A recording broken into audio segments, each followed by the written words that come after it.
Today we are going to be talking about CVs and cover letters.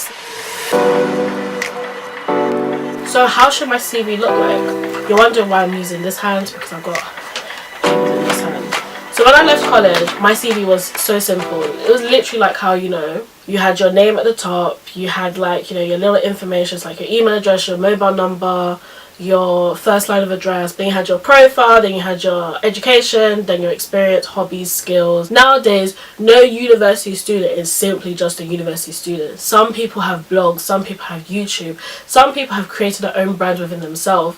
I don't know if you'll be able to see it, but I will be putting it like here. May catch my address, honey. No sir. Try to take my Christian Louboutin. No. So yeah, so if you can see, like on this side it's grey and on this side it's black, well, plain and what have you. I believe I have 3 different fonts. I can't see right now because I generally don't have my glasses, I'm that blind. But I have 2 to 3 different fonts. Basically my CV mirrors my final major project, which is all about Christian Dior but also my simplicity. So what does my resume actually talk about? So obviously it has my name at the top. I like to emphasize that my name is Olivia-Zara. I have just under like the title resume, it has public relations work experience, because obviously I'm applying to a public relations vacancy, so I want them to see exactly what my experience is. And that's in the main body. So it talks about my current, so after like the current brand that I'm talking about, the name of my position, because sometimes it could be a social media internship, it could be simply showroom, it could be PR and showroom, and then the dates. And then I try to keep it maximum 6 bullet points, but I hate dots, so I just do dashes, you know what I mean? Yeah, so I just keep in like simple bullet points. It helps them understand what I've done. They don't want to read sentences, they want to read simple, quick stuff. And then I work down, so like this is my current place that I've worked at, where I've worked at before, where I worked at before then, where I worked at before then. And I personally find keeping in the dates very important, because they see how I've managed to balance out university work as well as like a social life, as well as being determined to break into the PR industry. I never like to really talk about hobbies. I like to keep hobbies and skills out of my CV so they can ask that question. Furthermore, the kind of CV that I have should show an inkling to the prospective recruiter or manager that I have LinkedIn. So therefore you should go and look at my LinkedIn. Does that kind of sound rude? No. Yeah, go look at my LinkedIn to go and see my skills and my hobbies, which is like, just definitely visiting a museum, visiting art exhibitions, further deepening my understanding with favourite artists like Cézanne and Duchamp, Picasso and what have you. Yeah, so that's stuff I like to do. So I like to leave all of that out of my CV, so therefore it leaves room at the interview process to just, engage in conversation as well as just like an actual interview. I feel like managers don't really care about profile, because they can kind of sense who you are through the body of your experience, and therefore when you come to the interview they'll kind of see that vibe that you have. They'll see like, who you are as a person based on like your interaction skills. Profile just talks about, how that I'm energetic, I'm hyper but in a good way, competent with certain programs like Final Cut Pro, InDesign, Microsoft Word, Photoshop, as well as I'm very enthusiastic. Education, obviously, just to put it in, because I'm not in debt of 18 grand to not show them my education. So yeah, that's basically my CV. My CV mirrors my LinkedIn. I hate to state the obvious, but make sure your CV mirrors your LinkedIn, bro. Because like, if you're saying that you've been interning at Selfridges Tom Ford and on your LinkedIn it just says you haven't been doing anything, then I'll begin to wonder like, what's the point of even you having a LinkedIn? Like, keep it private, I don't even want to see it, type of thing. So that's that. So that's like CV stuff. But anyway, so what's the next one? Cover letters. I made an A4 size cover letter for my friend, and basically what I do, if I ever look over somebody's cover letter, tip, make sure you have someone look over your cover letter. I always make a full size one and then allow them to cut it in half, and therefore they can put some of that in an email. In cover letters, obviously you talk about, you have the typical structure and what have you.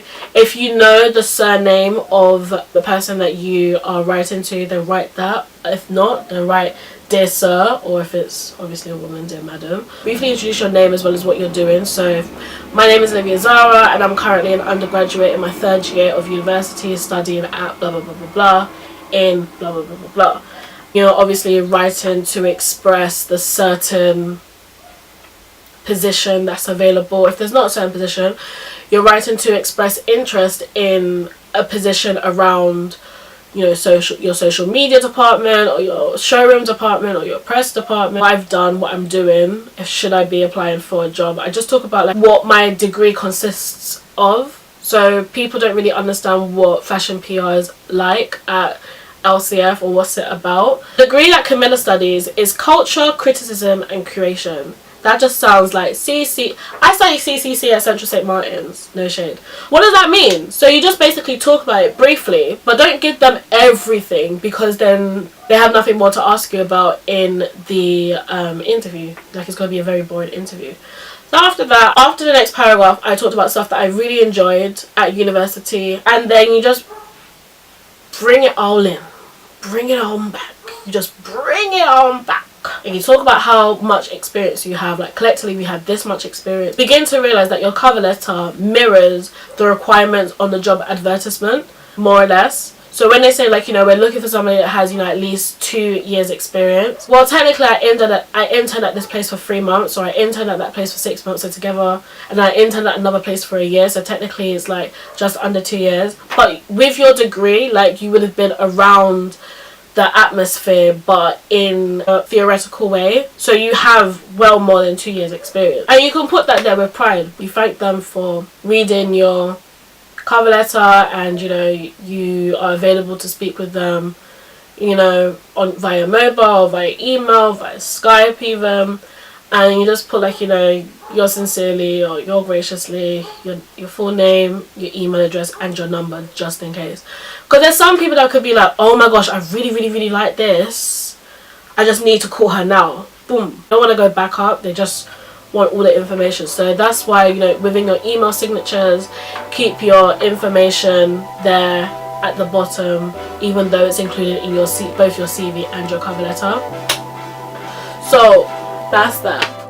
Don't forget to thumbs up if you like the video. See you soon. Don't know how this is gonna go, yo. Whew. I guess you can officially call me a YouTuber, because I've actually got the camera right in front of me. I have nobody. I'm not talking to Camilla today. She's at work making real money. I'm at home just coming back from church. But the show must go on, and hopefully she'll be very proud of me that I was able to film as well as edit. Ooh! I think I'm good. Am I centered? Oh, cool. Can you see me? Shoot! I don't have my glasses. No, today I'm not gonna have my glasses. Basically, it's either eyelashes or glasses, and because today is the Lord, yeah, eyelashes are out. Don't think you can see them. My nan doesn't like me having long eyelashes because they make me look yardy, and I'm not yardy, but well, they'll see that energy that you. Oh, energy, Jesus! They'll see. Enthusiastic as everybody is looking for a job. That was shade. Lord, oh, renew me.